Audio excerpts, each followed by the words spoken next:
আমরা এদিকে রাখি বন্ধন উৎসব পালন করছি। আমরা সব মুসলিম মেয়েরা আমাদের হিন্দু ভাইদেরকে রাখি পরিয়ে এই রাখি বন্ধন উৎসবটা পালন করি। মমিতা আক্তার সুলতানা।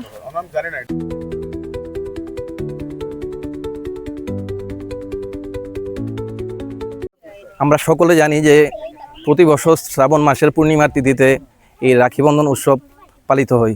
ভাই তাদের বোন তাদের ভাইদের হাতে রাখি বেঁধে দেয়।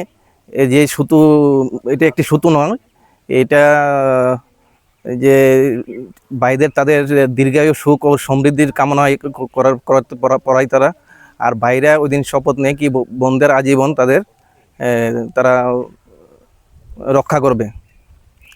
আমরা 19শ শতাব্দীতে দেখেছি যে, জানি আমরা সবাই যে রবীন্দ্রনাথ ঠাকুর এই ব্রিটিশদের আন্দোলনের বিরুদ্ধে গর্জে তোলার জন্য সবাইকে এই রাখি বন্ধন উৎসবের জন্য গুরুত্ব আরোপ করেন।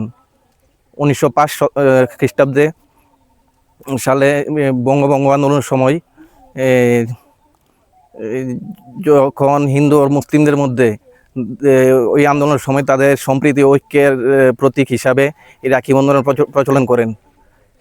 এরই অঙ্গ হিসাবে প্রত্যেক বছর নেই আমরা পশ্চিম নওয়াবাদী ও লাড্ডু চুমনি যুবকবৃন্দের একাংশ মিলে যে আজ এলাকার সকল সম্প্রদায়ের মধ্যে যে আমাদের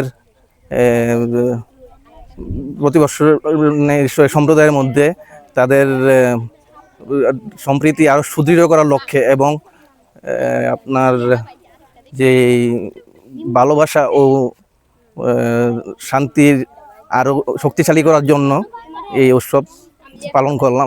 আজ সে সবাইকে নিয়ে আমাদের এলাকার হিন্দু মুসলিম সবাই এটা উদযাপন করা হলো।